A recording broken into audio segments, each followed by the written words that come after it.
मैं गीतांजलि लेके आई हूँ नॉन स्टॉप खबरें बाय इंडिया टाइम्स की ओर से। गलवान घाटी संघर्ष। जमीनी हालात का जायजा लेने के लिए लद्दाख का दौरा करने वाले सेना प्रमुख जनरल एम नरवाना ने मंगलवार से लद्दाख की 2 दिवसीय यात्रा का दौरा करेंगे और जमीनी कमांडरों के साथ चीनी सेना के साथ 6 सप्ताह तक गतिरोध पर चर्चा करेंगे और पहाड़ी क्षेत्र में भारत की समग्र सैन्य तैयारियों की समीक्षा करेंगे। 15 जून को गलवान घाटी में हुई हिंसक झड़प में चीन के पीपल्स लिबरेशन आर्मी PLA द्वारा 20 भारतीय सेना के जवानों के मारे जाने के बाद भारत और चीन के बीच तनाव काफ़ी बढ़ गया था कि नई दिल्ली ने चीन द्वारा पूर्व नियोजित और नियोजित कार्रवाई करार दिया था। सूत्रों ने कहा कि थल सेनाध्यक्ष आगे के स्थानों का दौरा करेंगे और ज़मीन पर सैनिकों के साथ बातचीत करेंगे। पिछले हफ्ते air chief marshal RKS Bhadauria ने लद्दाख और श्रीनगर हवाई ठिकानों का दौरा किया ताकि क्षेत्र के किसी भी घटना से निपटने के लिए भारतीय वायुसेना की तैयारियों की समीक्षा की जा सके।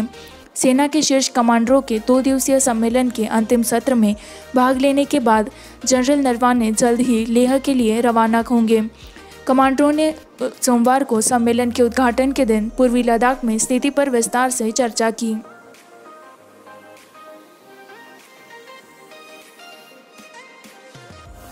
चीन के साथ सीमा का मुद्दा गंभीर हो सकता है।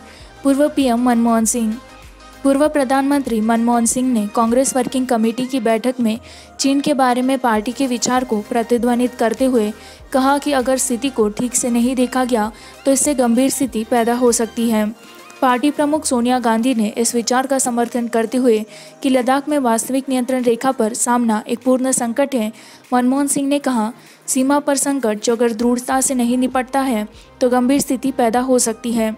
पूर्व रक्षा मंत्री A. एंटनी और विपक्ष के नेता गुलाम नबी आज़ाद, जिन्होंने प्रधानमंत्री नरेंद्र मोदी की सर्वदलीय बैठक में भाग लिया, ने CWC को सीमा स्थिति पर जानकारी दी।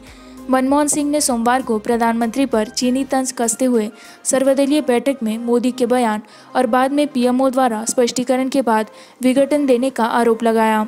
सिंह ने कहा कि प्रधानमंत्री को अपने शब्दों के निहितार्थ को जानना चाहिए। सिंह ने कहा, प्रधानमंत्री उन्हें अपने शब्दों का इस्तेमाल करने की अनुमति नहीं दे सकते हैं और ये सुनिश्चित करना चाहिए कि इस संकट से निपटने के लिए सरकार के सभी अंग एक साथ काम करें और इसे आगे बढ़ने से रोकें। मनमोहन सिंह ने सोमवार को अपने बयान में कहा, हम सरकार को याद दिलाते हैं कि विघटन कूटनीति या निर्णायक नेतृत्व का कोई विकल्प नहीं है। मनमोहन सिंह ने कहा, सत्य को दबाया नहीं जा सकता है। भारत में 4,40,215 कोरोना वायरस मामले, एक दिन में 11,000 की वसूली। केंद्रीय मंत्रिमंडल के आंकड़ों के अनुसार 14,933 लोग एक ही दिन में कोरोना वायरस के लिए सकारात्मक परीक्षण कर रहे हैं। भारत का कोविड-19 टैली मंगलवार को 4,40,215 पर चढ़ गया, जबकि 312 नई मृत्यु के साथ मरने वालों की संख्या बढ़कर 14,011 हो गई। ठीक होने वाले आधिकारिक आंकड़ों के अनुसार सुबह 8 बजे तक 2,48,179 मरीजों के साथ वह ठीक हो गए, जबकि 1,78,014 सक्रिय मामले थे। एक मरीज पलायन कर गया है। एक अधिकारी ने कहा, पिछले 24 घंटों के दौरान कुल 10,994 कोविड-19 रोगियों को बरामद किया गया है, जो रिकवरी दर को 56.38% कोरोना वायरस संक्रमित रोगियों के बीच ले जा रहे हैं। मंगलवार सुबह तक बताए गए 312 ताज़ा मामलों में 143 महाराष्ट्र के, दिल्ली के 5, तमिलनाडु के 3, गुजरात के 21, उत्तर प्रदेश के 19, पश्चिम बंगाल के 14, हरियाणा के 9, राजस्थान के 7 और तेलंगाना के 6 थे। मध्य प्रदेश से, आंध्र प्रदेश और कर्नाटक से 5, जम्मू और कश्मीर से 3, बिहार और पंजाब से 2-2 और छत्तीसगढ़, गोवा, ओडिशा और उत्तराखंड से 1-1। जॉन्स हॉपकिंस विश्वविद्यालय के अनुसार वैश्विक कोविड-19 मामलों की कुल संख्या 9 मिलियन के आंकड़ों को पार कर गई है, जबकि मृत्यु 4,71,000 से अधिक हो गई है। राहुल गांधी की केंद्र सरकार के प्रति निष्ठा, क्या चीन ने भारतीय क्षेत्र पर कब्जा कर लिया है? कांग्रेस नेता राहुल गांधी ने मंगलवार को सरकार से पूछा कि क्या चीन ने भारतीय क्षेत्र पर कब्जा कर लिया है। हम चीनी आक्रामकता के खिलाफ एकजुट खड़े हैं। क्या चीन ने भारतीय क्षेत्र पर कब्जा कर लिया है?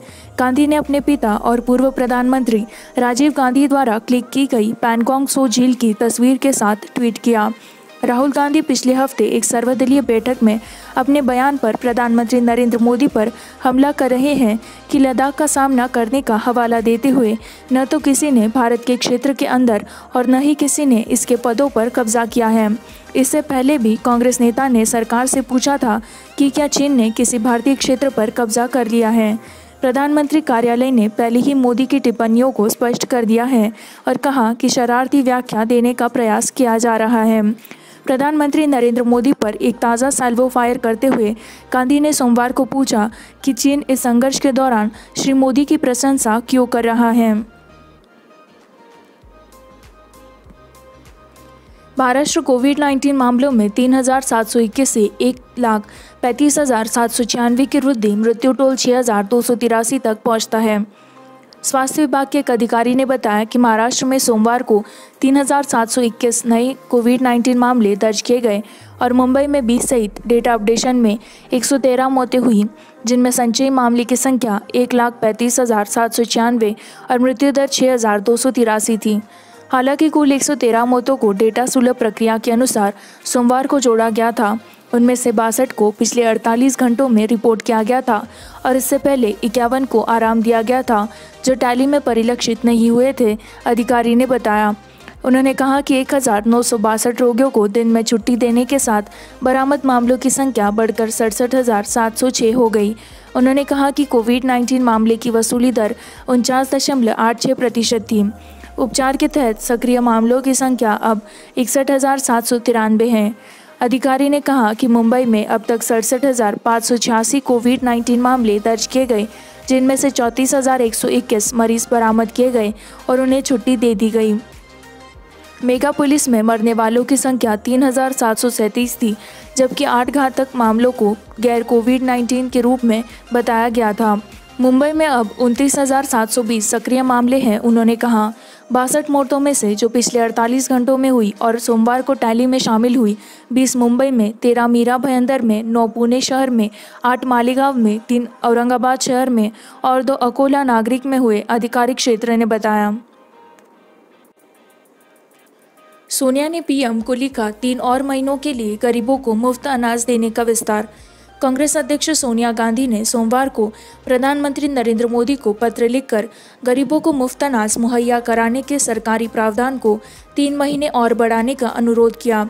अपने पत्र में उन्होंने कहा कि लगभग 3 महीने जब देश कोरोना वायरस के प्रसार को रोकने के लिए एक सख्त लॉकडाउन में चला गया, लाखों भारतीयों के गरीबी में फिसलने का खतरा है।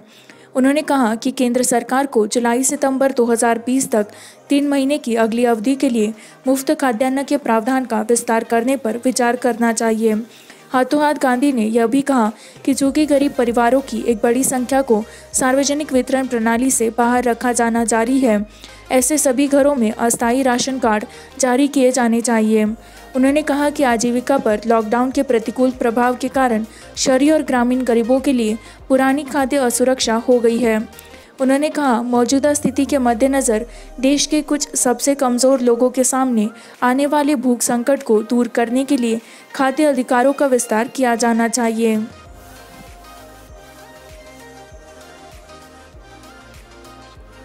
कोरोना वायरस के रूप में मुस्लिम हज के लिए 1 साल इंतजार करने के लिए सऊदी प्रतिबंधों का संकेत देते हैं। सऊदी अरब द्वारा कोरोना वायरस महामारी के कारण तीर्थयात्रा को रोकने के बाद हज करने के लिए मक्का में एक बार के जीवन काल की यात्रा की उम्मीद करने वाले दुनिया भर के मुसलमानों को अगले साल तक इंतजार करना होगा।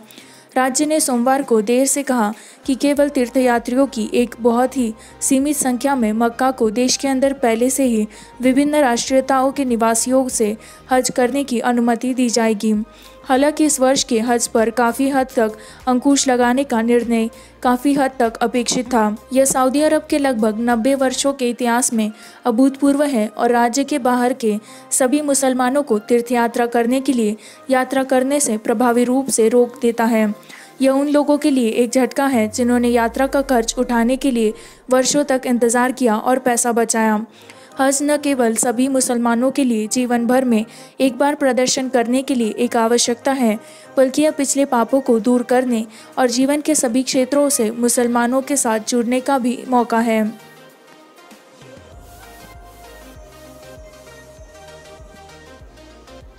भारत चीन सीमा तनाव, व्यापारियों ने दिल्ली में विरोध प्रदर्शन, चीनी सामान जलाए।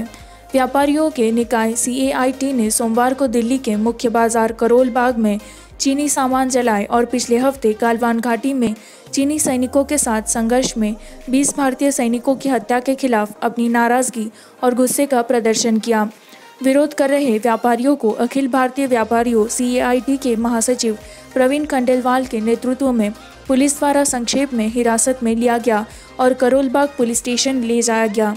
व्यापारी संगठन ने दावा किया कि महाराष्ट्र के मुख्यमंत्री उद्धव ठाकरे ने हाल ही में चीनी कंपनियों के साथ महाराष्ट्र सरकार द्वारा हस्ताक्षरित 3 समझौता ज्ञापनों को रद्द करने की अपनी मांग को स्वीकार कर लिया है। ठाकरे की तारीफ करते हुए खंडेलवाल ने कहा, यह कदम देश के लोगों की भावनाओं के अनुरूप है और चीन के लिए एक सबक होगा। व्यापारियों के निकाय ने हाल ही में चीनी सामानों के बहिष्कार के लिए भारतीय सामान हमारा अभिमान नामक एक राष्ट्रीय अभियान शुरू किया। यह प्रदर्शन भारत के प्रति चीन के निरंतर विरोध के खिलाफ भारतीय व्यापारियों और नागरिकों के दिलों और दिमागों में उबलते क्रोध का प्रतिबिंब है। कोविड-19 महामारी की मौजूदा स्थिति के कारण यह प्रदर्शन सामाजिक गड़बड़ी के सभी उपायों को अपनाने और द्वारा किया गया था। सुरक्षा सावधानियों CAIT ने कहा। पहलवान ने सेवानिवृत्ति की घोषणा के बाद मुंबई इंडियंस को 30 महान वर्षों के लिए द अंडरटेकर को श्रद्धांजलि दी। 4 ट्वीट के साथ सबसे सफल IPL फ्रेंचाइजी ने एक ट्वीट में कहा, 30 दिग्गज साल, thank you taker sparkles MI। हालांकि ट्वीट के साथ उन्होंने अपने कप्तान रोहित शर्मा की एक तस्वीर पोस्ट की जिसमें इक्का दुक्का भारतीय बल्लेबाज WWE का खिताब जीतते नजर आ रहे हैं, जिसमें मुंबई इंडियंस का लोगो उनकी 2017 की जीत से उभरा हुआ था जो उनका तीसरा खिताब था। द अंडरटेकर के रिटायरमेंट के बारे में खबरें पहलवानों के मशहूर रेस्लर की documentary Undertaker the final ride के आखिरी एपिसोड के दौरान फैंस को पता चली थी। श्रृंखला के अंतिम अध्याय में WWE की किंवदंती से पता चला कि वह फिर से रिंग में नहीं उतरने के साथ शांति पर है। कभी नहीं कहते हैं, लेकिन मेरे जीवन में इस बिंदु पर और मेरे करियर में मुझे रिंग में वापस आने की कोई इच्छा नहीं है। मैं एक बिंदु पर हूँ, यह समय है जब यह चरवाहा वास्तव में दूर भागता है।